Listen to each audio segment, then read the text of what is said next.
struggling. We took them almost all the laboratory and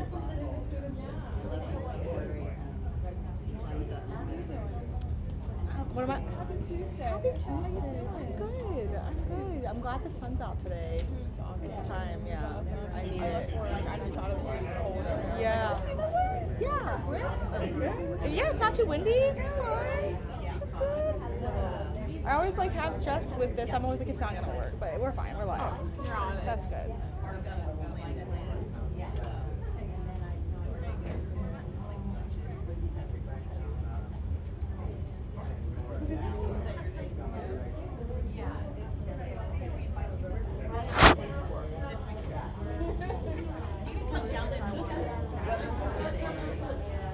Yeah, we have a resident in London.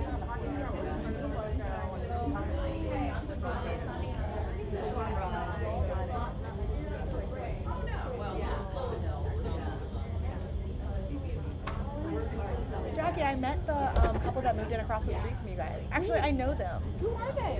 They go to our gym. Their name is Kylie. Her name's Kylie Timper.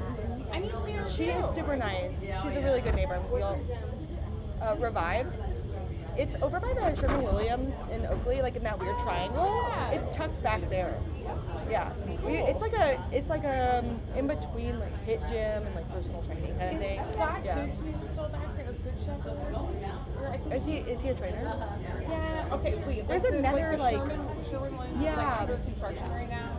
He had a gym back there for a while. Scott Goodman. He's There- awesome. There is another It like might be that functional front. fitness. Yeah, It might I be don't that know that one, but it is back there. Cool. Yeah, we like it. I haven't met them. But they're really Jackie cool. has. She hasn't moved in fully yet. Do you live by Jackie? We live 2 doors down. Oh, then you're a neighbor too. Yes. No, we're close. That is really cool. They seem super like adorable and Yeah. social, and I just like haven't. I need to just walk Yeah, over there and be they like, have 2 cats. Like I know Cool. Kylie Timper. I mean, this is a live mic, but I'm not gonna say anything bad. So I think her boyfriend Liz living there. They're like serious. She has her apartment till May, and then she'll move in full time. But she has a job. We were there. I should have done that. Yeah. No, I talked you up. I told them I knew you, and I was like, Jackie's great. You need to meet her. She's awesome. Okay, well now you have to tell them that Becca's Yeah, great, I too. didn't realize how close y'all are. Becca's also great.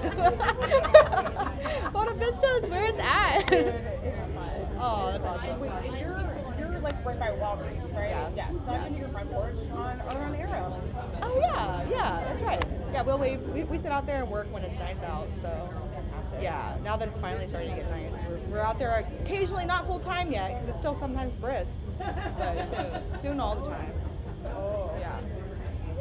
I love seeing and hearing everybody connecting. This is awesome. This is exactly what we were hoping for. We do want to be respectful of the fire department and Officer Martin's time, so we will get rolling.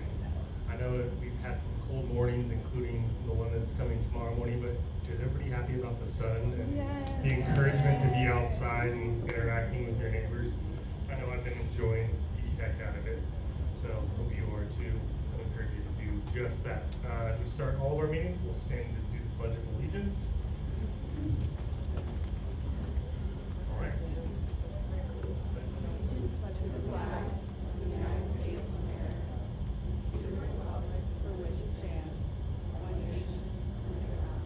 Indivisible, liberty, justice. We will jump straight into our city departments and community partner reports with Station 8 representation. We do have a mic here for you because we are live streaming / recording. Thank you. Just watch your step over the cords. Good evening. My name's Captain Herbert, Cincinnati Fire Engine 8. Not much to report tonight. Just a reminder, in April we start spring servicing all of our fire hydrants. So you'll notice some brown water. You'll notice us going around, checking to make sure they're flowing, pumping them dry. So if you do incur brown water, just let your bathtub run for about 5 minutes and the water will clear out pretty quick. It's just build up minerals that we break loose and we open them. And otherwise, for non-emergency responses for anything with the fire department, they're encouraging us to use the 311 now or go to call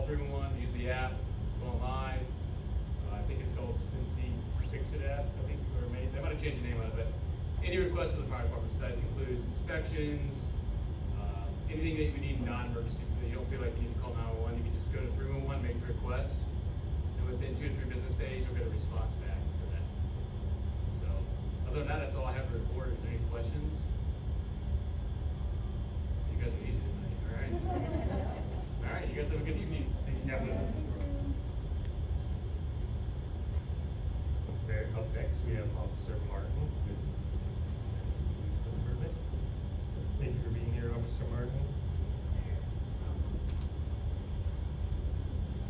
Hello, for some of you guys that don't know me, I am Officer Martin. I'm the neighborhood officer for Pleasant Ridge.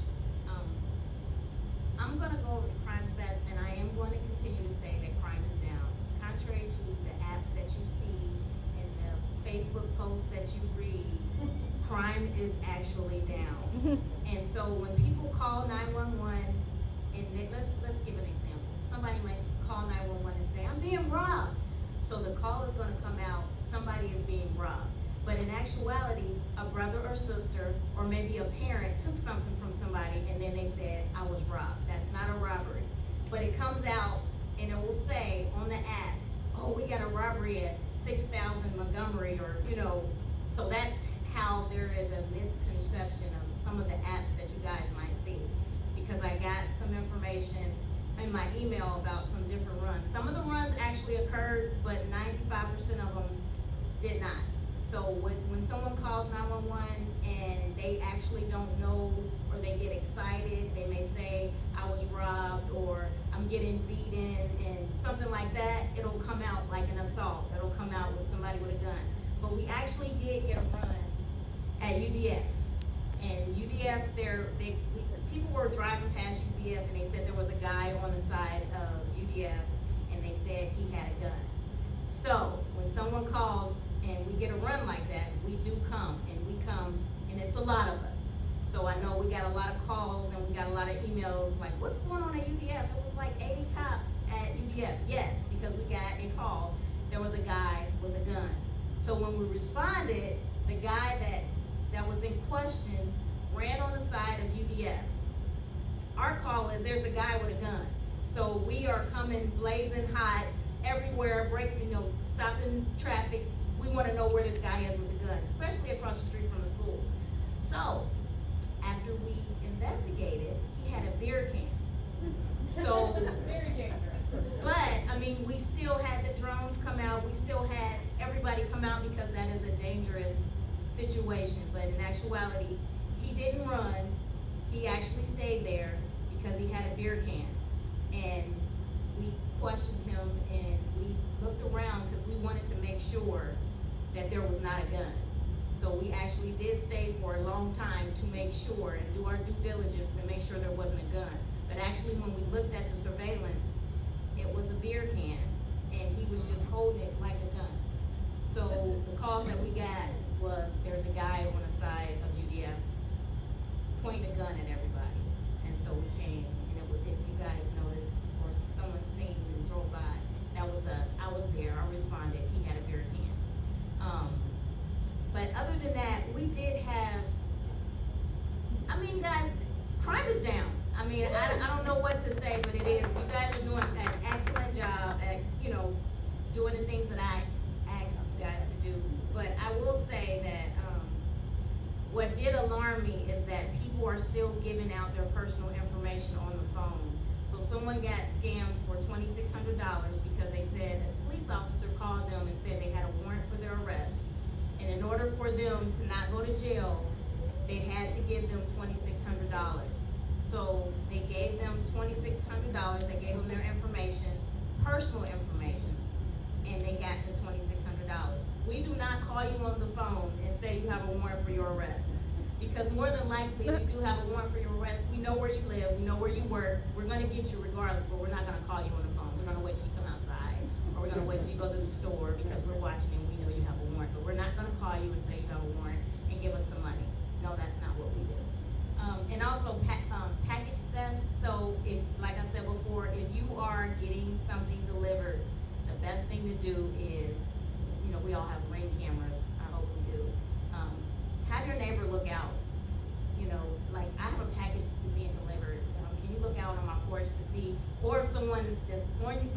neighbor's porch that doesn't belong on your neighbor's porch, call us 911, not emergency, but 911, that is an emergency because somebody is trespassing on private property. But other than that, I really do not have anything unless you have something for me. And the best way to get questions answered from me is to email me so I can investigate it and give thorough explanations for whatever it is that you need help with. Okay? Yes? I just had a comment.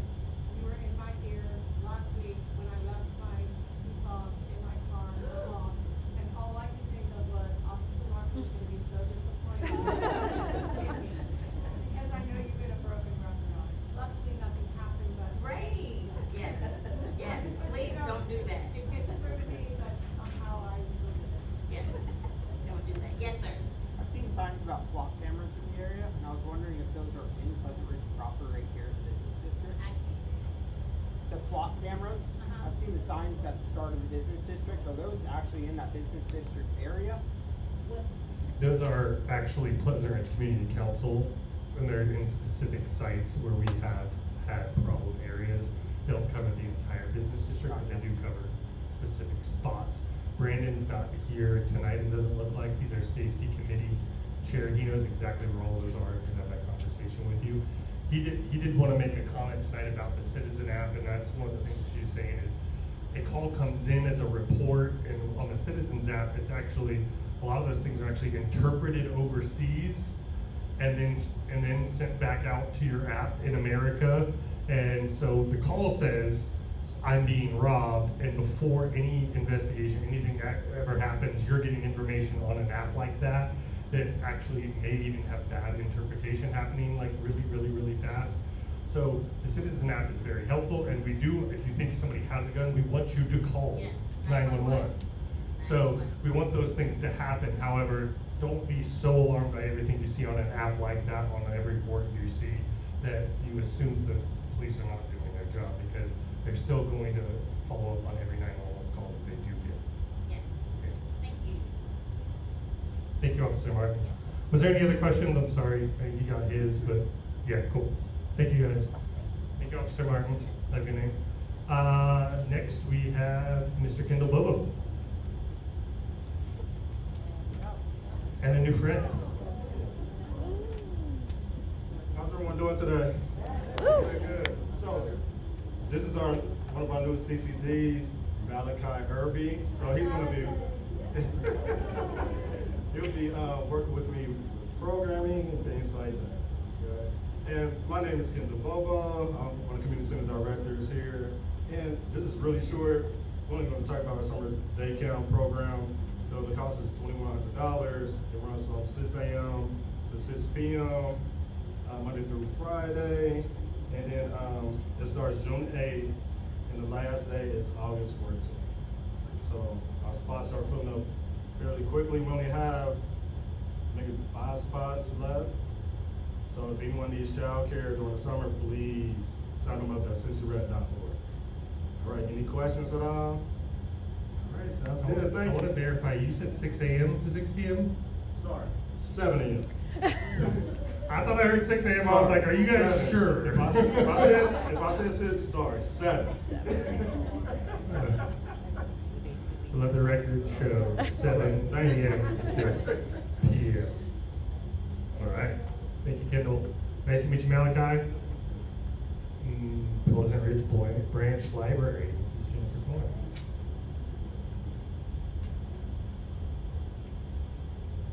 Hello, I'm Jennifer. I'm from the Pleasant Ridge Branch Library. I do have program calendars in the back. We have a lot going on in the next couple of months, so I encourage you to pick one up or go to our website. I'm not going to sit here and enumerate everything that we've got going on. I haven't been here in a while, since December of last year, so I just wanted to share a couple of statistics so you know what your libraries are doing. So our little branch up the street last year had 74,000 visits, which is a 4% increase over the previous year. We circulated 98,200 items, so maybe this year we can hit the 100,000 mark. Yes. That's also an increase over the previous year. We had 274 programs with over 8,000 attendees. As a system, we circulated 19.4 million items. So that is just in Hamilton County. We encourage you to use your libraries.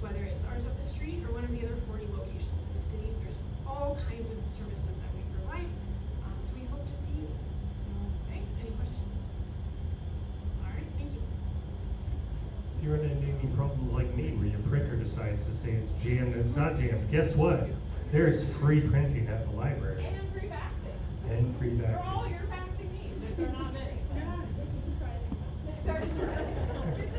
So those services are provided, and they're lovely people. It's worth a visit just because. All right, we have Miss Ruth Ann Wolf, the community happens here. And she's about to be on sabbatical, well earned. Not yet. Not yet, though. You're not off the hook yet. You know, you have to have your monthly exhortation. 320 visitors on April 4th for Easter egg hunt. And it was kind of funny to me because and also full circle moment, Angie Okuda was one of the greeters. She was the first resource coordinator for Pleasant Ridge Montessori. In 2006, she started kindergarten when I started kindergarten, in other words, when our daughter started that first day, and we were in the basement of Bramble School with all the cockroaches, and she and I were there, and it was fun. And of course, I'm fairly insistent that everybody make a name tag, and I say, we need the name tags because we need to know how many people came, and she reminds me, yes, and it is one of our values that we meet each other and know each other's name. And this is the yin and yang of how we've managed to get this far. So it was really fun for you. No, it was really fun. It was really fun.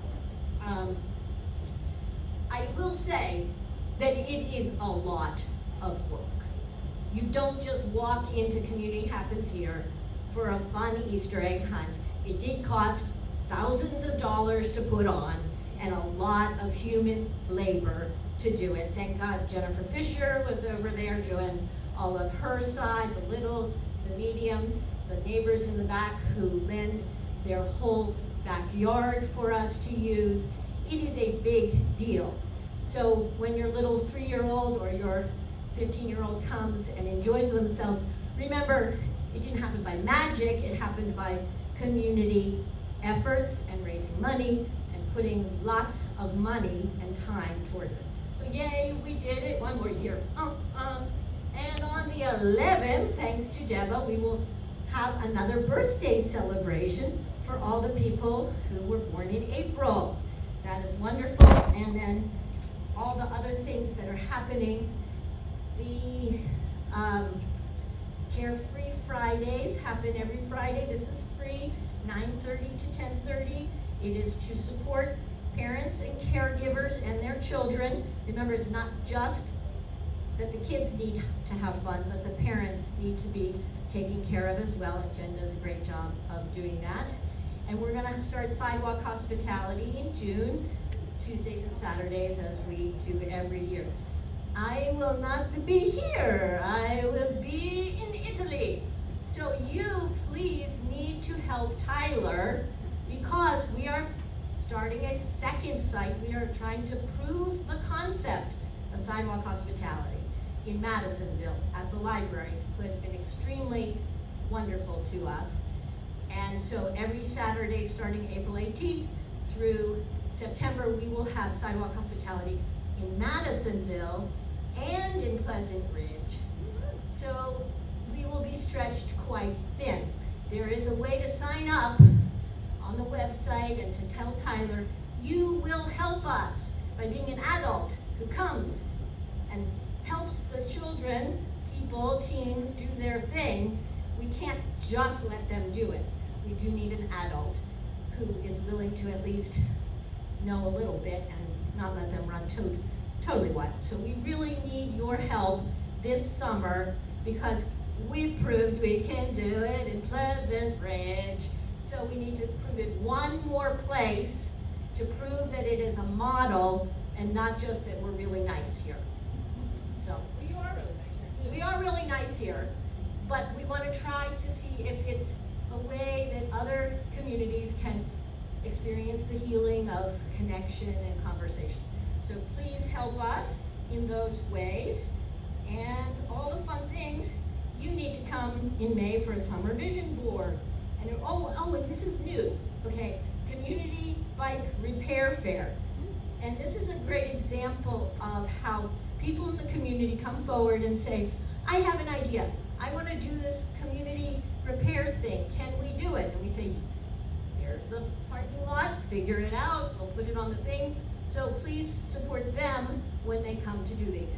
And we have a young man who he's making his own t-shirts, and he wants to sell the t-shirts next week. So kind of excited. Anytime I see an entrepreneur, person getting excited about that, that makes me happy. So thank you for all of your support. I know some people were here on Saturday, and continue. Make Pleasant Ridge the best. Thank you, Ruth Ann. I do encourage you, if you can commit to any number of, it's Tuesday and Saturday, right? Right. Any Tuesdays or Saturdays during those time hours. If you're saying, hey, I can do every other week from 11 to 1 on Saturdays, let Tyler know. I think that would be 10 to 1:30. 10 to 1:30, because you gotta help set up and tear it out. I definitely understand. Hey, maybe I'll run into you in Italy in June. It's my first time going. I will connect. Next up on the agenda is school liaisons. As I do see Gwen is here, I will say I now work at Woodford Academy, and Principal Donner has asked me to share that enrollment is open. So if your child is not of Montessori type, like mine wasn't, Woodford Academy is literally a mile that way, and it's been a great school for my son. I want to encourage you to look into it. But enrollment, or at least interest enrollment, is happening currently. Ms. Gwen?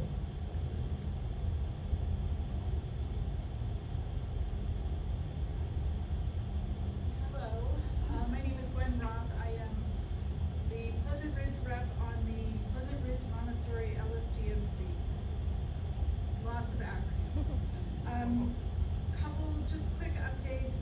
You may have seen signs outside of Pleasant Ridge Montessori about the garden and raising money for the garden. We're actually moving the garden, the outdoor classroom area, from behind the school to kind of beside the school. And we're adding more play space, actually free play space for the kids. So as of last heard, Jen, I don't know if you have an update, but we were like $45,000 short that we're still trying to raise. So if you know of anybody that wants to sponsor, if you want to help, let's help our kids and do that. If anybody wants more information about what that looks like, you can go to the PRM Rocks website, and there is conceptual drawings of what it looks like. It looks really, really cool. The only other update I have is last day of classes is May 28th this year. So we will have lots of littles running around the neighborhood and maybe hopefully participating in CRC state camp and things like that. But just be aware, it's springtime. Kids don't always look both ways before crossing the street, so please be very careful. It's spring, it's sunny, it's happy. And they are also going to be stressed out about spring testing, which is coming up in waves over the next couple of weeks. So just be aware as you're out driving, as you're out walking, that there are more pedestrians around, especially little ones that might not pay attention. Any questions? Okay, thank you. Thank you, Gwen. Do we have anybody who reps Nativity or anything with any comment? Thanks for supporting Fish Fry. And if the mulch sale is still happening, go check it out. It is. All right. All right, so we are on to executive committee reports. And you and me, if you haven't noticed, Mike Cummings is not here. His seat is being held by my equipment. He just got back from a trip and didn't really have much to report on. There will be an update or an announcement or something from beautification in the recap email, so be on the lookout for that if you're interested in beautification specifically, because he's also the chair of the beautification committee. So I've got 1, 2, 3 things. That's it. From mine, the first is TIP allocation updates. In October, we held a vote approving $1 million for a public infrastructure improvement allocation. Pleasant Streets will report on that, but I'm pretty sure the report is going to be, we don't have any updates yet. We also voted to approve an allocation that would allow PRDC to purchase the former Hodesh and Architectural Glass site on Ridge. That's right next to the Pocket Park, and on the other side of the Pocket Park from St. Peter's. And then the former IGA, which is currently Moeller, Hollywood, and Youthland. Ridge property closed at the start of the year. The Montgomery property closed on Friday officially. The next step for that property is to sign a contract with the property manager to care for that site and the old Burger King site. So property manager first, because PRDC doesn't really do property management. They don't have any incoming funds to continually take care of those things, so they're gonna sign, because there are tenants in that building, they are going to sign a property manager agreement. And the following step would be to secure the right development partner. So that's where that stands. Do we have any questions on that before I move to the next piece? Go ahead, Jackie. Who's the property manager? The question is, who is the property manager for those on the thing? I know that they have talked to Urban Sites, which you may have heard that Mark Jeffries made a post that said it's an Urban Sites development. All I know is that I know they talked to Urban Sites. It might be sealed. I don't know 100% if it's sealed or not, so I can't share beyond that. So Urban Sites, who owns and manages multiple properties throughout the city, they're Cincinnati-based property. What are the leases up for the current tenants, and is there any effort to help relocate them inside of Pleasant Ridge, inside of other vacant properties we have? The question is, when are the leases up, and is there any assistance being made to find place for them within Pleasant Ridge, correct? Here's what I know, the rest of that's a PRDC question, is that neither tenant redid their lease when it was available to them. I know that that's part of the reason why PRDC was able to purchase the property, is because neither renewed their lease. In terms of that, the city, because anything that PRDC ever buys through these kind of funds, the city requires them to help tenants with that, and there's money built into it, which I think was mentioned by Josh some months ago when it talks about, so essentially we said we want to say yes, $2 million to buy that property, but it ends up being more because these built-in fees, and one of them is helping with the tenants. So I don't know where that stands. That would be a PRDC question. So from what I understand, neither renewed their lease, and so my assumption is that they both plan to move regardless. But that's what I know. That's what I will share. Any other questions? Will they be taking responsibility for a lot of the tenants, the trash, all of the mess that's along the backside? So the trash and all that stuff should become under that property management contract. The fence, I believe, is going to be completely redone with whatever new development is, but they can be contacted. I'm assuming once the property manager is in place, we'd contact them about any fence issues. Which we can help make contact with that if people aren't. But I know that they're talking, like I said, talking to Urban Sites. I'm not sure that ink is on paper for that yet. Any other questions on that piece? All right. My second piece is also TIF related. I know that Mike, I typed everything out for Mike to share with you because I wasn't able to be here at the last meeting. I was across the country myself. The first meeting among the 6 representatives, that's from CC, which is us, BA, which is the Business Association, and then DC, which is the Development Corporation here in Pleasant Ridge, officially occurred. It was about half in person, half had to call in, including myself.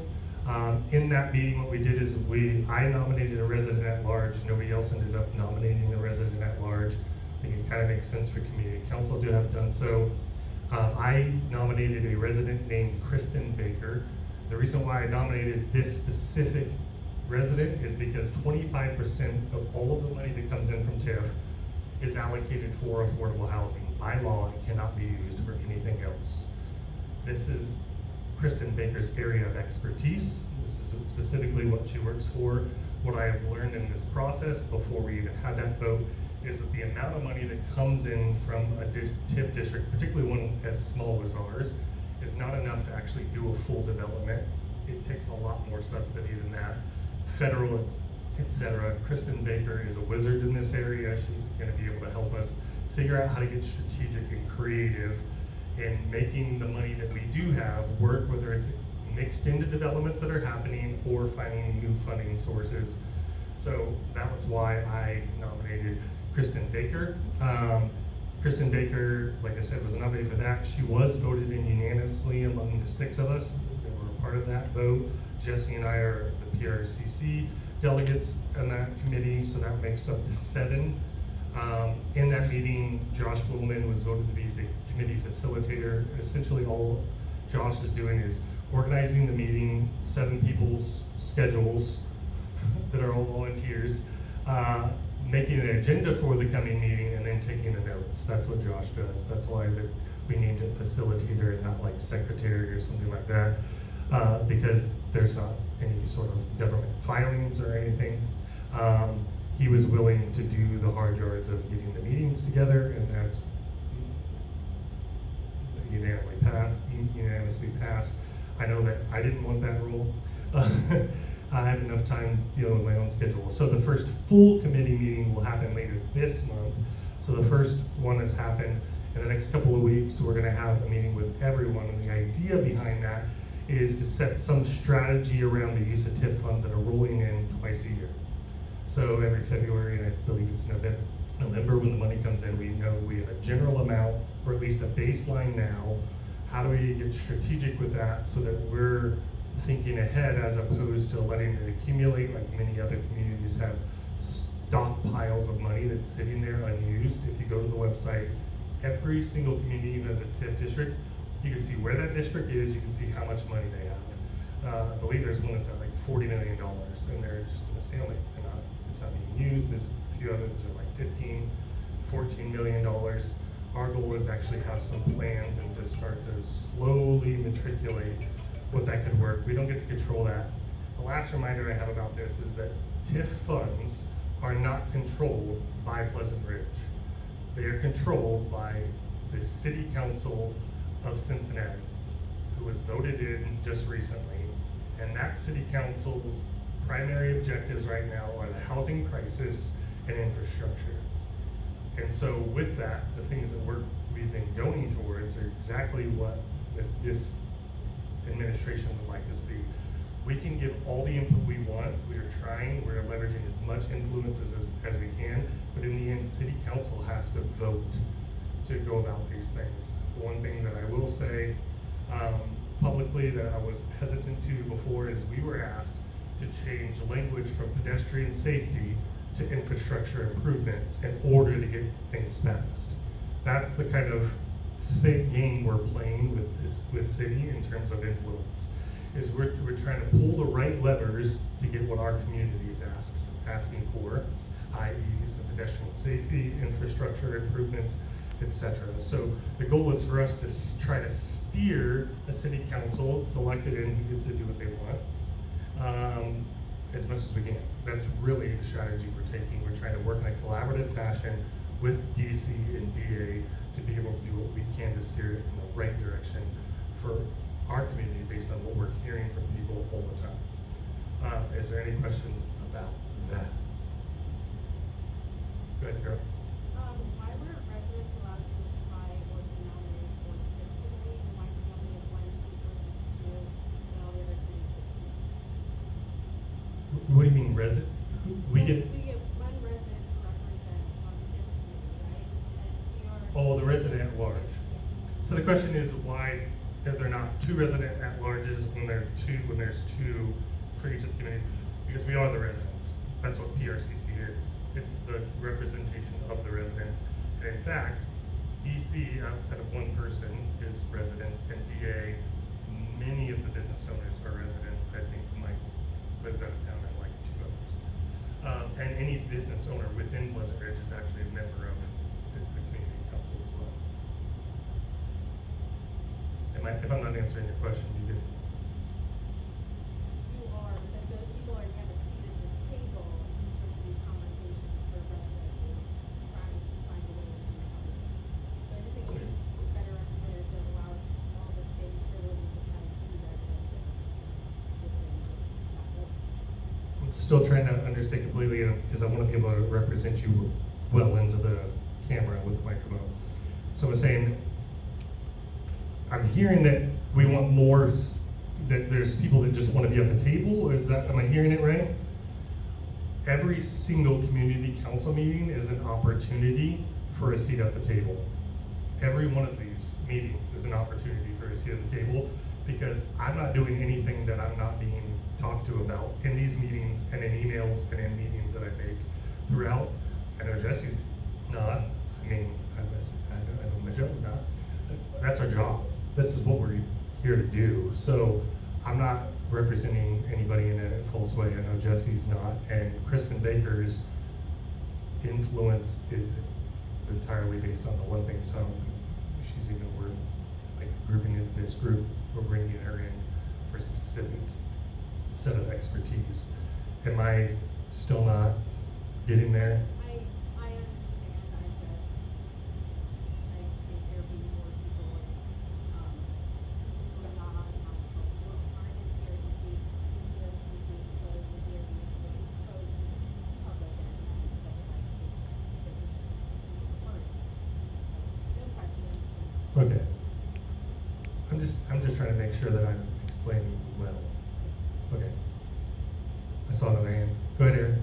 What's the process for community involvement look like in that committee? So if someone in the community wants something that they would like to see built or not built, how do they input into that process? How does it put into the process to the TIF committee? So what the TIF committee is not doing, what it absolutely is not, and which Mike reported, is a decision-making committee. So it's a committee that talks, and then I come back and Jesse comes back to all of you and reports what the conversation looked like. That's what we do. And we move forward based on what happens here. Does that make sense? So we do not make decisions in that committee based on anything. The original conversation was like, hey, is this gonna filter through? Our hope is with the city, if a developer goes, hey, we wanna use TIF funds to buy X properties along Montgomery or Ridge or whatever, and this is what we want to build, is that the city would come to that committee. That was the original intent. City doesn't work that way. So what this committee is doing is essentially trying to come up with a strategy to go to the city with, and saying, this is what the community wants, so that the city is blocking those people on their own, because the city isn't going to work the other way around. Does that help? So if you want to get input on anything about how TIF money is used, it's going to happen here. One of the things that happens is the city requires community engagement for anything that uses TIF money, tax increment financing dollars. It's money that comes from property taxes in the business district that have to be used in the business district, but the city council gets to decide how those are used. That's the quickest way I could put it. We get to influence that somewhat. And what we're trying to do is basically steer the city as advantageously as we can, so we don't end up in a place. I hate using this as an example because our goal is for something like this to never happen. Developers started buying a bunch of properties in Oakley. Those developers got together and came up with a massive plan, went to the community council and said, hey, here's what we're doing. The community council said, slow down. And the city council said, okay, you can do it. It looks good, because it fit their priorities. We're trying to keep that from happening in Pleasant Ridge while doing thoughtful development through our business district. That's the plan. That's the idea behind it. Am I representing that? Okay. The TIF committee came out of the strategic plan, correct? The recommendation to develop an official committee did come out of Yard & Co.'s operational recommendations for the vision, not plan, vision, business district vision. The idea of that is to be a template to filter development ideas. It's not a, this is what's being built. The idea in the strategic vision was that the TIF committee would make sure that proposals for spending TIF funds followed the strategic vision, correct? The idea is that they would work together, yes. But as we stated before, that vision, Yard & Co.'s work is done and it's very expensive, but it's not set in stone. It's something that's kind of like a living document. It's something that it's going to get site specific and it's going to change. What gets built in those sites may or may not look anything like what's in that plan. the people who created the strategic vision were the same people who are on the TIP committee, PRCC, PRDC, PRBA, plus Kristen, correct? No. Barb was on that committee. From PRDC. We had, well, there's people from the different organizations, yes, but there was more. It was actually a bigger group. Okay, so, just so we're clear, the purpose of the TIP committee is to implement the strategic vision and make sure that the TIP money doesn't get spent outside of No, with the no. hard work of Yard and Co. and PRDC, PRBA, and. That's loosely correct, yes. In case you can't hear it on the microphone, is that the idea of the committee would help to make the vision come to pass. However, that's loosely created, or it's to be strategic with the TIF funds, and some of it will include what those site-specific things include, and some of it may not. And some of that's already even happened, the purchase of those 2 properties, and that happened before the TIF committee was ever created. Does that make sense? Yes, Yeah. thank you. Any other questions? Go ahead. We as individuals or as a community council have more influence towards the city council to try to make it clear what we, that we do not want to be run over, since it seems like this has been an issue of, how do we help city council know that we are watching? Yeah, so in case you can't hear on the camera, it's like, how do we communicate to city council that we're watching them, that we are taking this seriously, and that is the development, the use of our TIF funds, et cetera. One of the biggest issues with city council is that they haven't been using TIF funds. They've been sitting there, a lot of times the city managers ixnayed ideas that were proposed that maybe city council would have seen and liked, who knows, because it does go that way. There's a lot of bureaucracy involved, I gotta tell you guys. Some of these conversations take way longer than they should take, even from inception. What we can do, which I think Darren said in our last meeting, if you wanted to go look at that very clearly, is every single resident in Pleasant Ridge doesn't just have to come here. You can write to the city council members. You all have that right. My goal is just to take the mixture of all of the things that I'm hearing from emails and calls and run-ins in the business district, or on walks with my dog and my son, or in this room, and take all of that information from the residents and to represent that well. That's my goal, that's my role as president, and I know that's the same for everybody else who's on this committee, and from what I understand, anybody who's involved in any of those other organizations. Did I answer your question well?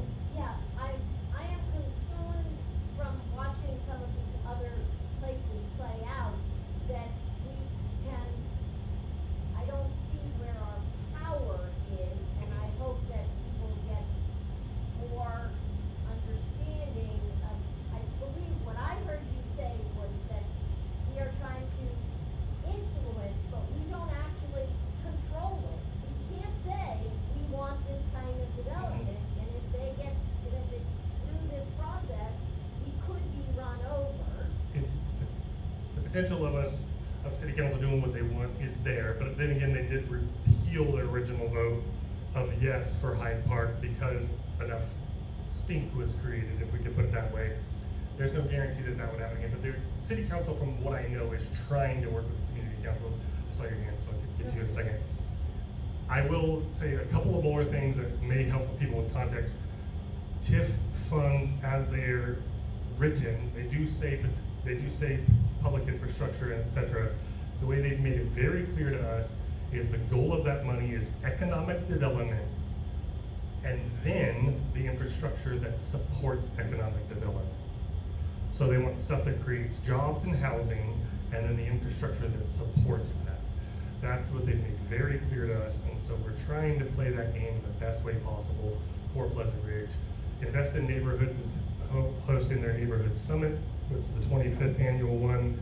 I think it's the 18th. You're presenting, I believe. I saw sidewalk hospitality. What?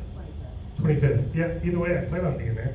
I was asked actually to be on a panel, which I never thought about. I got the email an hour ago, where they're talking about trying to shift the city potentially from a strong mayor format, which was voted in like 1999.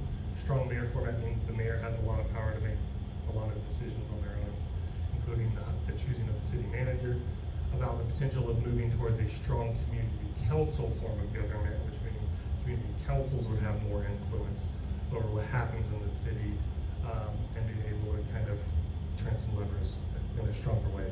So we're working with what we have to work with, and the goal is to make sure that we don't ever obviously get taken advantage of. So yes, talk to your city council members, continue to talk to us. We're trying to represent you to the best of our ability as volunteers. We do know that we save the city somewhere between $8 and $12 million a year. Community councils are.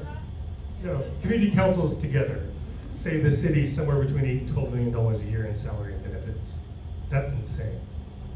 That's a lot of salaries, that's a lot of benefit, and we do it as volunteers. And I'm not saying that to defend myself, what I'm saying is if we want to shift the influence, it would be a significant shift in the way our city works, not just how we work. Does that make sense? Yep, thank you. I've been told I need to say that less. Does that make sense? Try to make sure that I make sense. Any other questions? I don't want to move on. I have one more thing. Okay. We had joined Cincinnati Neighborhood Business Districts United last year because we knew that we could get some extra funds, which we did get. They have a Neighborhood Business Districts Improvement Plan grant every year. That's a competitive grant voted on by the members of that group. It's a lengthy presentation process. Barb will tell you she sat in a bus for 9 hours one day. And then there's 3 days in a row with 2 to 3 hours of presentations. It's quite the thing. I did the pre-app for business district branding. So if you've ever been to Mount Airy, West Side, I'm trying to think of another one, Mount Lookout, you'll see they've got Coreyville, probably even, yeah, I think Coreyville, yeah. They have branding specifically for their business district. And it's meant to highlight, bring a cohesive environment to the business district and give you some sense of civic pride. So we decided, hey, we'll go for it. I had the conversations and they said, hey, go for the minor grant of $50,000. You'll get the full design package and X amount of things to apply them to. And so for us, it would be totems along Montgomery and a little bit of ridge that said Pleasant Ridge Business District in a way that fit our neighborhood. We would all be involved in influencing what that looked like to some degree. It would also have some historical markers. And in the future, we could add future totems, we could do gateway signage, and we could even have covered bus stops that are all within that branding. So I thought it was a really cool thing to go for. The final application is due in 10 or 11 days, and it's a ton of work, so I'm not sure that we're gonna get it done this year. And because we're competing against CDCs, which are development corporations and other communities, we were not competing against our own, who have paid staff, I don't know that we could, I'm not confident that we could win it, but I'm still going to put in the legwork, and I'm going to do everything that I can to see if we can get this money this year. I'm not confident that we will win it, but in order to support that application, they asked that we have a public vote that we would like to have neighborhood business district planning in a community council meeting. That's a simple majority, yay or nay. Again, that would include neighborhood engagement. It would take, I think, up to a year to get the work done. It's a process. The design itself is not the expensive part. It's done by DOTE, believe it or not. Department of Transportation and Engineering has a graphics department who does this work. And that's not the part, it's actually the implementation. It's the making of the signs and the installation of the signs, which really is where the money goes. So we will quickly vote, and this is simple, yay, nay, hand, majority, not hand. Can you count those? Thank you. If you guys vote no, then I won't do the work, and that'll be great on my end too. That's fine. If you vote yes, then I will put the hours necessary in to try to get this done. So simple majority vote, starting with the yay. If you're in favor, put your hands up.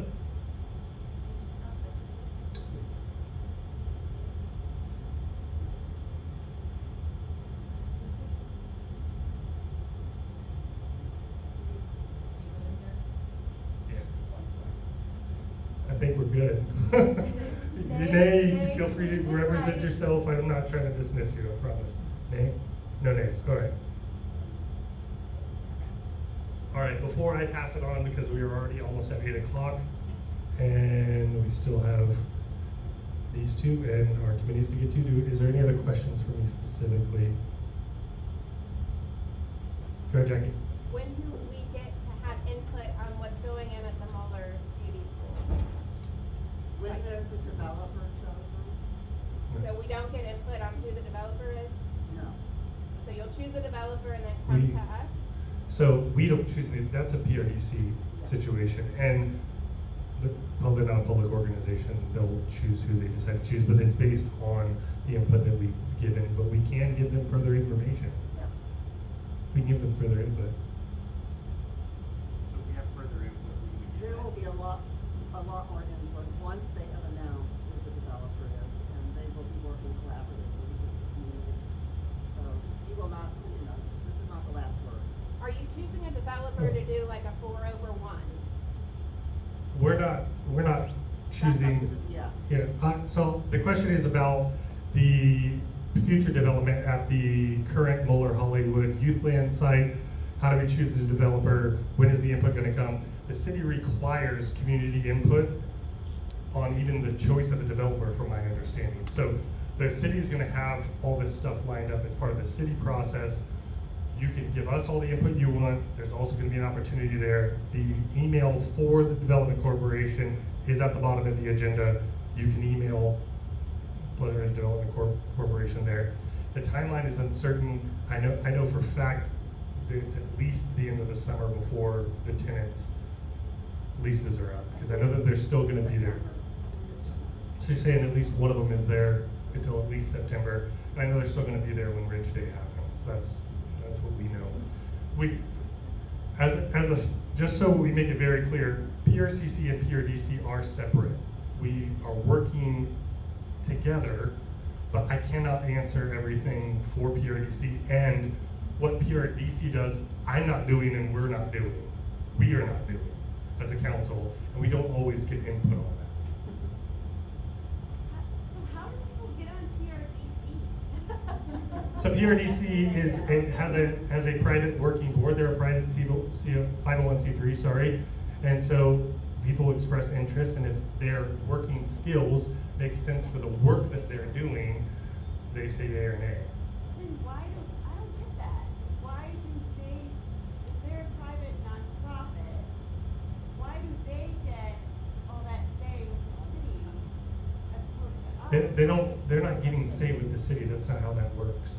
Are we electing, did we choose them as a nonprofit for our neighborhood, or how?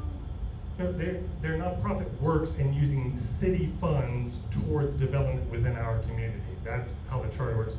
You can look up the charter at the Secretary of State's website. You can look up the details about what CDCs are, community development corporations are, on the city website.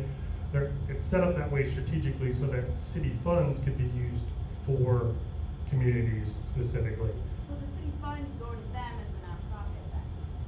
And then they use it to turn, whether it's to buy a property or what. They don't hold much. To be clear, funds are our taxes. They can apply for TIF funds, so can anyone apply for TIF. Okay. So We technically could, but it would mess up our tax status. It's not something that we're trying to get involved in. We're not. Walmart could come in and ask for our TIF funds to build a Walmart, like. Correct. So Vanderpump Any is development. trying to do that with the Lasanville development, just so you know. And we're putting something in place now that will make sure that somebody like Vanderpump can't come in and just go to the city and say, I want this money, and they might get it. Aaron? So there's a lot of questions about the development corporation. Is there any chance they could come to the public partners section of the meeting to just let folks know what's going on and collaborate? So we have talked with them plenty, and that was part of the reason why Josh was doing the dual role for so long, was to try to help with all of that. And I don't know if it helped, because it seems like we're all still asking a lot of questions. They will come regularly, but they're not gonna come every month. That seems really important. They have control over our money. They Our don't- tax dollars. It's not our money. It's our and tax dollars, And they yes, don't it have is. control over it. The city council has control over it. It's not, I'm trying to make this as clear as I can. The money goes into an account, and it's controlled, the What account money is is actually. that? The money, what money? Property taxes. Thank you, our The- taxes. Yeah, in Pleasant Ridge. yeah, but, Got it. so in the same way that you vote over your property taxes when it comes to education or anything else, that's the amount of control you have over TIF funds. Unless you come through these channels and through city council and express your opinions.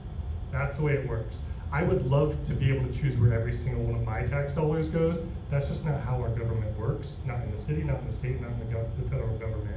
And I think we would all like that control, but it's just not how it works. So to some degree, we do need to take a step back. PRDC does not control our money. They don't hold any of the money. It's held in an account with Hamilton County. City council makes decisions on where that money goes. They actually have to write it into law with ordinances. They have to be written up. It takes a lot of times through a lot of departments. Go ahead, sir. So PRDC, which we get no input in, takes You do get their input. to community council with the developer already selected. Not entirely. They propose. PRDC, when they're partnering with, this is still a PRDC question. PRDC, Right, so when they, let me finish. When PRDC tries to partner with a developer, they take that to the city has to approve of it. Right, so. But in that, they ask for resident input. So every step of the way, there is input to the degree which they take our input.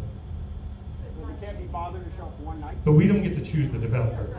We can say we don't like the idea of this developer because they have a bad track record and the city might ixnay it. There's been plenty of examples of that. If you have further questions, honestly, if you guys are willing to take the time, if you call the Department of Community and Economic Development and talk to someone about how TIF money works and what the processes looks like, I'm telling you, it's a long drawn out process, and there's so many steps, and the city has set up so many barriers to make sure that this money is used the right way, because our city actually has a past of corruption. There's been plenty of corruption in the city's past, so they make sure that they go through a fine-tooth comb. But in the end, it is true that city council, if they say, hey, this is what we want, they're still going to prioritize their agenda because they were voted in based on what they ran on, and they're going to push that forward to the degree that they can without absolute uproar. That's how it's gonna work. So we're trying to do our best to leverage what we can for the sake of all you. These same things that you guys are concerned about is why we got this conversation started when we found out we had a TIF district. It's because we got a call from a developer with a bad reputation who had had a bad representation in one of our meetings before I lived here, called up when I was vice president and the president was Andrew Bernier, called him up and said, hey, his representative, he didn't call him up, and said, hey, would your community approve of us asking for TIF dollars for a development on Losanaville? It's exactly how the conversation started. And we said we need to get ahead of this. And we've been trying to play proactive since. Does that make sense? Yeah. So I actually was on Pleasant Ridge Community Council, the exec committee, 25 years ago. And PRDC existed then. And it was so secretive. It was incredibly secretive. So what these guys are trying to do in terms of forming this, I forget what you call it, but like bringing the business association and bringing PRDC and bringing PRCC together is unheard of. Like, this is so great that we have a community council that's willing to do this and kind of help orchestrate what we do, what we can potentially do with PRDC funds. So I know it feels like there's something going on behind the curtain. Trust me, this is so much better than what it was 25 years ago. Yeah, it It's could all be I can better say. than that. Say again? It could be better than that. Right. You don't have to settle just because it got better over 25 years. But understand that they're trying to do within the confines of how PRDC is set up to do what is right for the community. And many things have happened to the good over years through the help and work of those people. It's not all terrible, and the everyone likes to say, why is this, why is this, why is this? But it's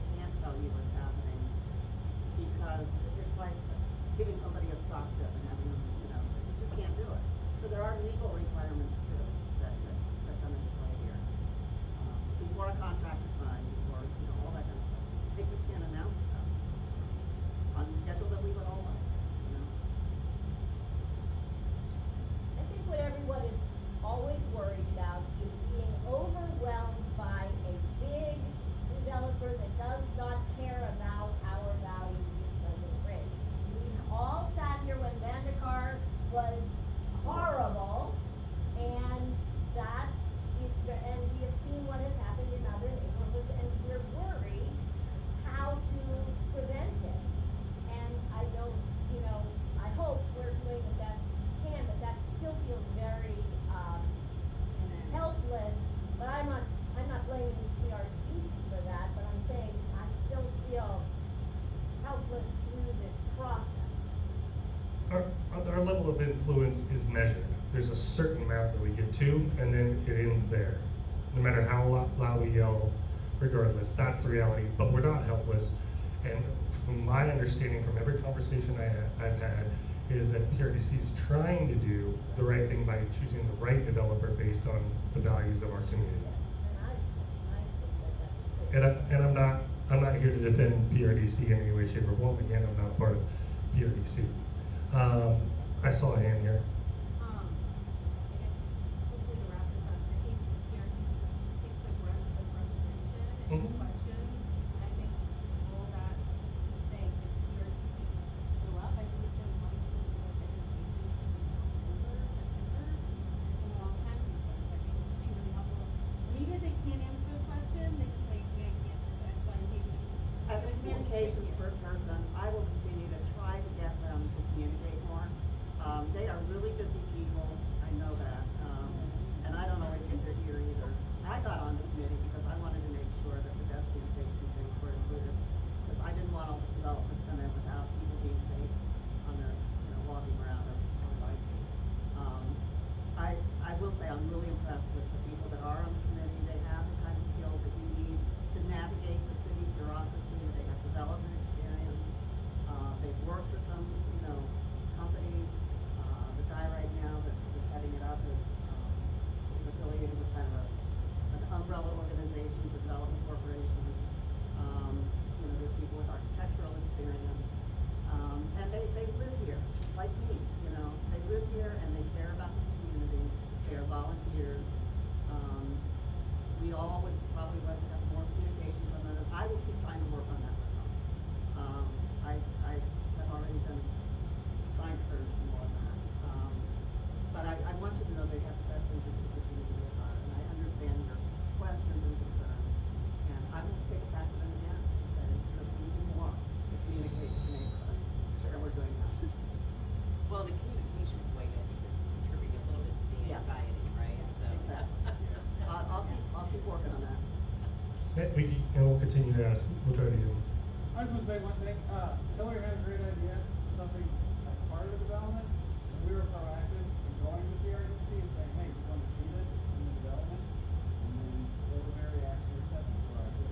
So, if you want something, ask for it. Like, be proactive and tell them, like, we want to see this. Or like, here's a great idea of something you can do on this corner.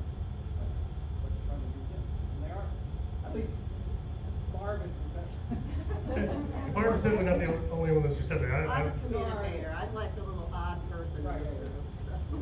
If there's something you definitely want or something you definitely don't want, tell them. And be like, hey. And if you don't get a response, then we can raise hell. We're still getting shut out of sharing our opinion. Yeah, if there's ever a point where PRDC is not listening to the input we're trying to give them, particularly when I'm talking to them, I will let you know and we will push hard. We can get ugly, but the goal is to not get ugly. Because we're all neighbors. Yeah, the reason why what she said is true and what we're hearing, because we're hearing it from the city over and over and over again, is that we're going at it with a partnership mindset, not an adversarial mindset. And most of the communities, there was literally a development that was gonna happen, I believe in Bond Hill, that got shut down because the CC didn't like what DC was doing, and it was a low-income housing project. That community needs a low-income housing project, and CC wanted the money for something else that TIP funds can't be used for. Like, we don't wanna do that. We wanna try to do everything we can to be incrementally adding to our community in a way that works for our community. That's the goal. I'll just say that if there's something that the community doesn't want to see in the community council, the exec committee communicates that to the city, it will create less likelihood that the city supports it.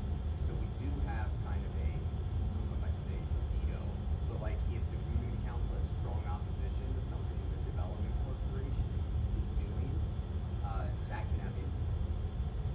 we have, like I said, we have a measured level of influence, and I will only ever represent what we're sharing.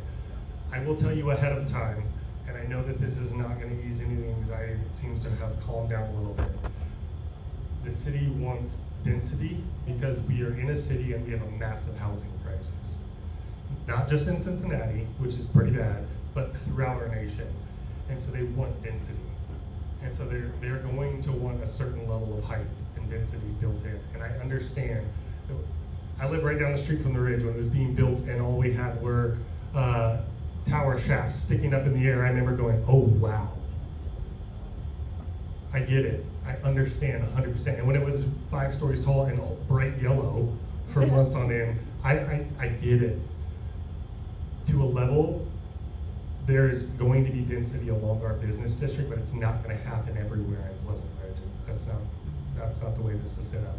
The business district is zoned differently. Specifically, if you have problems with zoning, please be communicating that to City Council, like now. And that's part of Connected Communities, which already has a whole lot of stuff happening in it. Yes, Nelly? I'm just gonna be brief, but this gets swept under the table too much. There's over 5,000 vacant buildings here in the city, okay? You talk about density, let's get busy. Let's get those 5,000 buildings into productive housing. That claim that you're stating is very misleading. Density in the wrong place is going to drive people out. There have been a number of studies that people do not like high density that we saw in that proposal going up on the Ridge. I definitely understand that, but I would say, I would make sure that those stats are correct before we're throwing out those 5,000 stats. buildings are correct. I don't know, I just am saying I don't know that that's the truth. I would call the city. I have it from the city, okay? Okay. All right. We're finally moving on. Miss Michelle.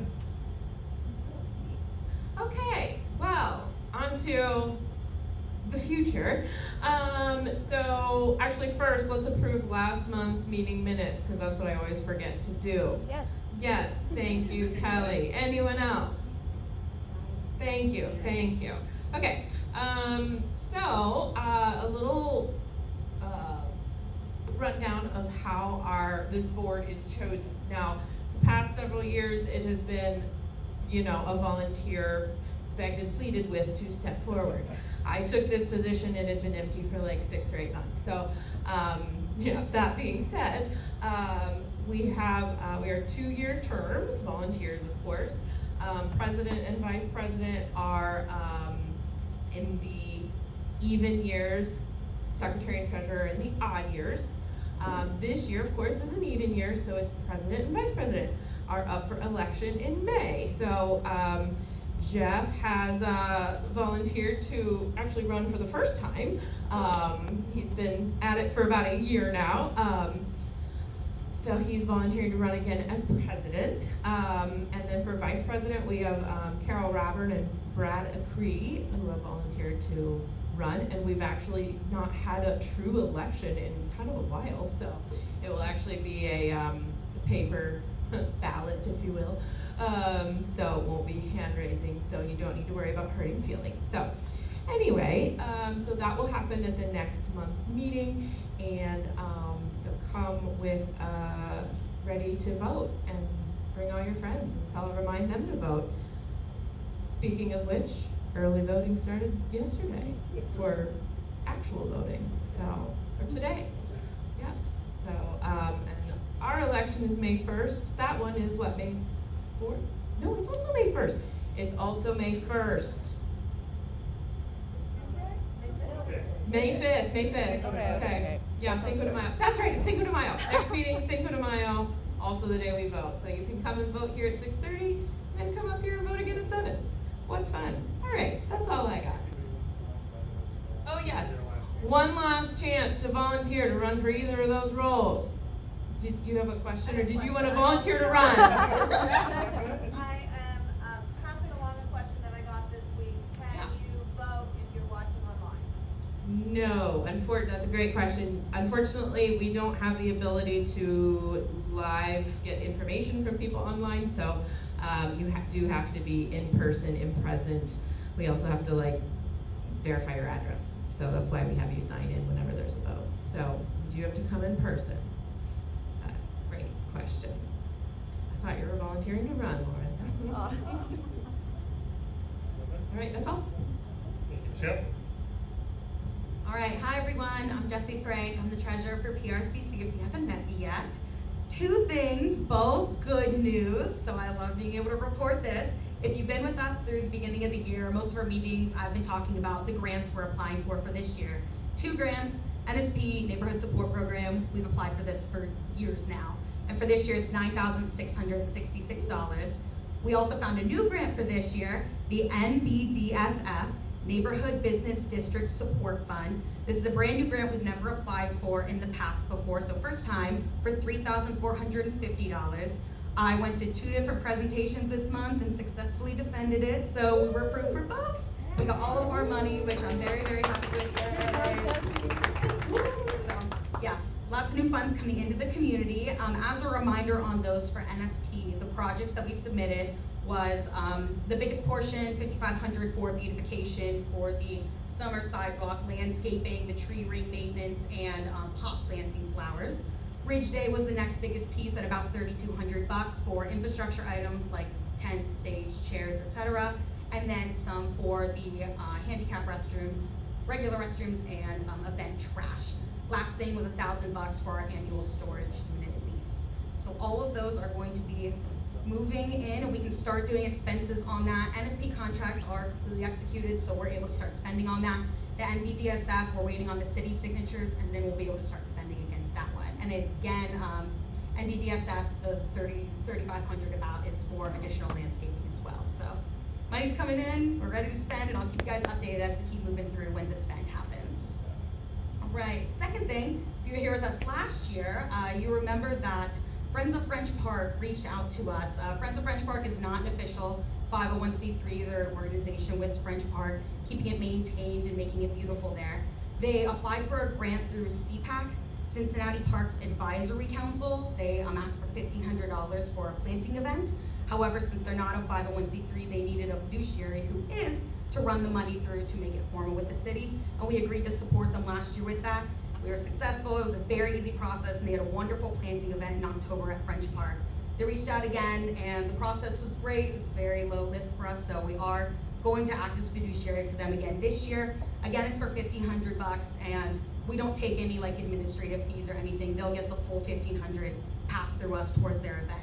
I don't know when that event's gonna be. Usually it's towards the back half of the year, so once we know when that happens, we'll let you know, but lots of good money coming in our neighborhood and in our surrounding neighborhood, so exciting stuff happening this year. Any questions from me?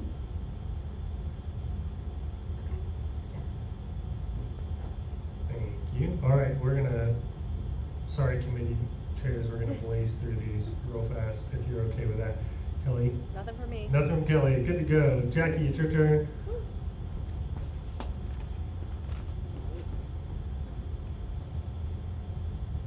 Okay. Oh, let me get your mic. Sorry. Okay, real quick. Happy birthday, Pleasant Ridge. This is not a thing that happens every year. This is, you gotta get here to. The cookies are waiting. The cookies, you're gonna get a birthday cookie. Show up at Community Happens Here the second Saturday of every month, only this year in 2026, to celebrate Pleasant Ridge birthdays. Your one and only chance. Yes. Okay, next. Big announcement. We are having a cross-committee collaboration in putting on Pleasant Ridge's Earth Day celebration at Kennedy Heights Park. Yay. April 25th. I heard there's something else April 25th. No, you're good. Okay. 12:30 to 3:30. There's gonna be free bike tune-ups. I'm taking my bike. There's gonna be bird walks and just nature and general walks led by Eric. There's gonna be playing on the playground. Playing in the park is gonna be there. It's gonna be great. Next, the day before Mother's Day, fellas, in particular, but also any gender is welcome. Petals and Pints. We're gonna meet at Wise Guys, but upstairs are Goodfellas. We're gonna teach men mostly, but whatever. How to make a flower arrangement, and it just happens to be the day before Mother's Day, and it's gonna be really fun. We're gonna drink beer. If other people wanna come and watch People make flower arrangements, laugh at them, that's good too. If you want to do it, you have to act fast because there's only, it's a small room where we're doing it, you know, like the room that's like off on the side, 25 spots, limited. So I put a QR code on these flyers, and there's flyers in the back, and if you scan it, you'll email the events committee, and we will reserve your spot. Yes, early bird pricing, so get that done. That's it. Oh, Pride is coming in June, but we'll talk about that next month. Pride in June, save the date. Thank you, Jackie. I'm going to do a quick hop onto that one for beautification. I did get a message from Mike. The Adopt a Block for Litter program through beautification is going to kick off at that event as well. So if you want to adopt a block or a site or whatever for litter cleanup with beautification, it'll be starting at that event. So please come and pick a good spot and dare someone to take Walgreens. All right, we're on Ridge Day. Anything?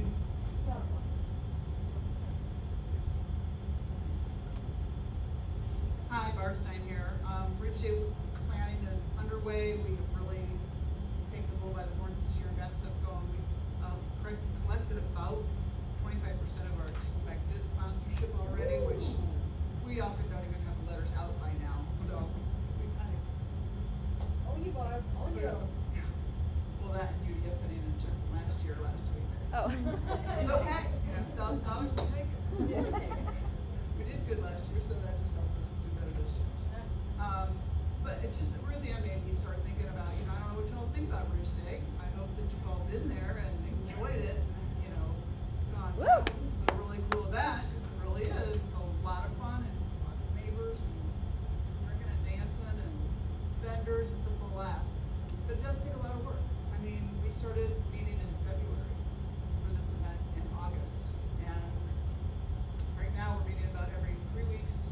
After our next meeting later this month, we'll be meeting every 2 weeks. It's we start meeting every week in July. It's a lot. And there's a lot of work outside of meetings. So raising money from sponsors here in our business district as well as just the surrounding area. So it doesn't happen by accident. As much work as it is and as exhausted as I am the next day, it's my favorite day of the year. Thanks to you and the team. It's awesome. I always have a blast. I'm already hoping and praying for last year's weather. All right. Amy, did you have something? Amy at the Youth Co. And one of the youthesses. Hello.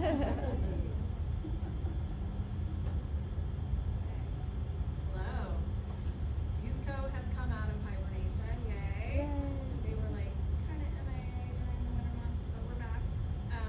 So the next event that we're hoping to plan is going to be, it's planned, but we're hoping to execute, is on 4/17, and they're planning to do an escape room. It's probably going to be later in the evening though because of practices and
nativity mulch sale.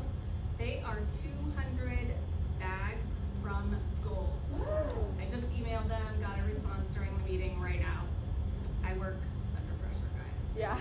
No, not yet. So yeah, 200 bags from goal. I've got the tiny URL. I've got the QR code. If anybody wants mulch, they are still taking orders. Delivered on April 25th. And they'll literally like put it wherever in your yard you want. Like they'll carry it up your steep drive. Yes. They have a bunch of volunteers. Usually it's like 7th and 8th grade nativity boys, I think, for the most part, that help deliver, and it is delivered on Saturday, April 25th. So get with me, or I'll try to pass the info on for the newsletter so that you have that. Get your mulch delivered. Molly, your hibernation is understandable. Yeah. Thank you for being here tonight. All right, we're on the strategic pillar of safety and transportation. Brandon is not present. Don't have any notes. Zoning committee, Bill is not here, so that just leaves us with Pleasant Streets. Two very brief things. We are expecting this month plans from DOTD for the Ridge Road repaving. I don't know when that's gonna happen, but they have apparently signed contracts recently with the contractor that's gonna do the work. It's not gonna just be in Pleasant Ridge, it's also gonna be in Oakley, in that portion of Ridge Road. When those plans are available, we'll make sure we publish them on the website, and we'll communicate through the newsletter and through social media, and maybe even do a nice little write-up with it, because I find their drawings very hard to understand. So Lauren and I will work together on that and get a good communication out to you. Separately, we don't really hold regular meetings because there's not often a lot of things to talk about. Anything that's involved with making changes to our infrastructure takes a lot of time, a lot of work, years of work sometimes. But people have questions and they have concerns. And so we talked with Brandon about joining him once a month for his safety meeting at Goodfellas. So we're gonna do that. It's gonna be the combined Pleasant Streets and Safety Committee meeting once a month. Next one will be next Monday night. Brandon always buys the first beer or drink. It's also apparently cheap pizza night, so if you wanna have an easy meal, you can do that. One of us from the Pleasant Streets Committee at every time will be there, so if you wanna come and talk about your traffic concerns, we'll be there to talk to you about it, so, that's all I have. What time? I think, is it 6 or 6:30? I believe you said 6:30. 6:30. 6:30 at Wise Guys upstairs. The Monday after. The Monday after this the meeting. public So meeting. the next one will be next Monday at 6:30. Good. Yeah, go ahead. Barbara, there used to be it just was installed a year or two ago, there was a school speed limit sign going north on Lester into that intersection at PRM. And then when they put the ridge development, that school 25 mile an hour sign is no longer there. Oh, okay, that's good to know. Get that back. We can ask. We'll ask. We'll make sure we ask for that. I personally will put in a 311 request. I didn't encourage you. I usually get the answer quickly. Critical. I don't know if this would be part of the paving of the bridge, or if it has to do more with the railroad tracks. Cause that is, you know. They are gonna soften that. Are they? Even though it's not technically theirs to do, they've decided to do it. So they are going to make that not quite a ski jump that it is right now. Yeah, thank you. Thank you. And they're also adding sidewalks, to the Enterprise, you know that area there that doesn't have a sidewalk? They're actually adding sidewalks there, even though that's technically Columbia Township, so. Any other questions? Okay, thank you. Fun fact for the night. I know you're all very polite and so you like to get in one line to go over the railroad tracks. The right lane is not as harsh as the left lane. Way better. Just letting you know, the right lane is not as harsh. That's usually the one with the metro. Going northbound. It Just so. seems to take 10 minutes to cross the Alright. Alright, strategic pillars, parks and public spaces, Mr. Eric Burger. Ooh, he's got props. I love it. It's conservation with Eric Okay, and team. you can stare at that. Okay, so. Comment. Good, Nick. Alright, so first, spring is here, right? So, you guys know I'm not on social media, but people tell me a lot of talking happens on social media about certain plants that show up in your yard that you don't know what to do with. So, I'm here to tell you, for hours every month, myself, there's Kenny Heights Park, we have our friends at French Park, all these plants that show up in your yard you don't know what to do with, they show up in the park too, and we know what to do with them. So, you can come, be social with us, and learn how to deal with all these plants. Right? Does that make sense? Like, come out. We'll show you what to do. Like, you don't have to chatter on social media. It's what we do. And side note, the sooner you recognize them and catch them and get rid of them, the easier it's going to be to keep them going. Right? How do we come and help you? So, good question. My next point is, we've got an event this Sunday on April 12th, which is also somebody's birthday that will not go mentioned. We have Your birthday? What? No. We have an event on stop it. We have an event on April 22nd, which is a Wednesday. So we have Sunday events, we have Wednesday events, we have a birthday event, right? There's other events hosted by other local organizations that also happen that we talk about this stuff in. We have all the Friends of French Park events. We talk about all this stuff. Come talk to us. You know, you'll learn what you need to do. Okay, so 2. No, I'm gonna talk about that last. 2, again, redo, 2. All right, so my yearly reminder that this whole no mow May thing, right, started at a higher latitude where all the flowers that are blooming right now haven't bloomed yet, right? And it started in England. So all the flowers that no mow May is supposed to, all the bees are supposed to use, are already blooming here, right? And they won't bloom in May. So if you're gonna do no mow May, it's no mow April, okay? And then mow your lawns to your heart's content in May. Okay, that's it. And come talk to us at events because there's a lot better options for you if that's what you're worried about, is feeding the insects. The weeds are not the best food for the insects. And we can help you figure that out. All right, so we're gonna talk about this, okay? So we've been talking for a while. How do we do composting, this compost, right?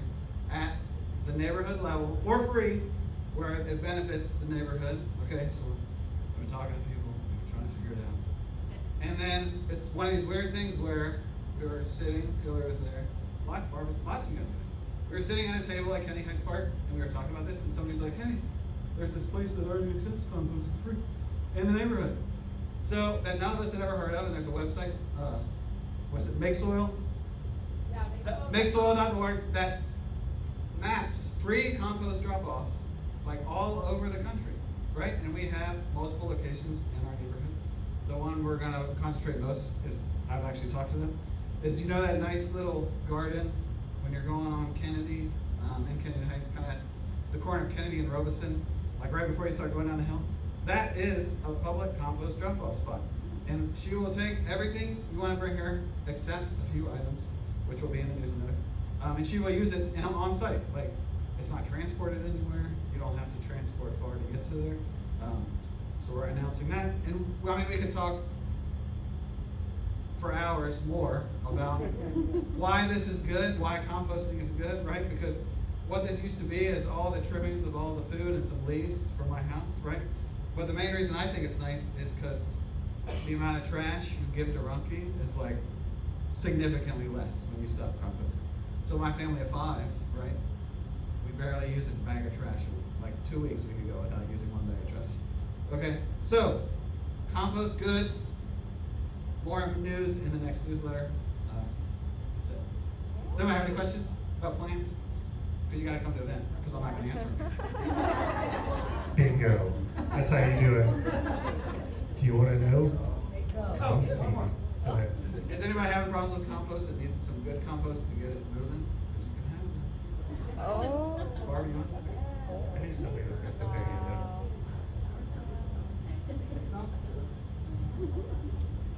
Smells I delicious. text Eric all the time. Don't give everyone your number, Eric. They might not show up to your events. All right. So that is the end, because I already spoke for beautification. That's the end of our committee reports. We're technically supposed to be done by 8:30. They close at 9. So we do have a hearing of the public, which is up to 2 minutes. And I'm not going to say no to you guys on that, but I know that many of you would still like to go home. But we do have a meeting, a hearing of the public. If you have something you would like to share or ask, feel free to either put your hand up or come up. Go on ahead, Millie. The mic is on. Once you start talking, I'll start the timer.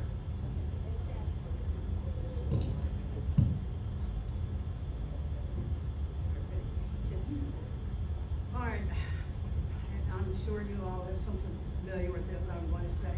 Pleasant Ridge streets have become increasingly unpleasant. Ridge Road is a major travel corridor for vehicles and emergency vehicles, and these often travel the ridge daily. In 2018, OKI counted over 27,000 vehicles at the Ridge Highland area.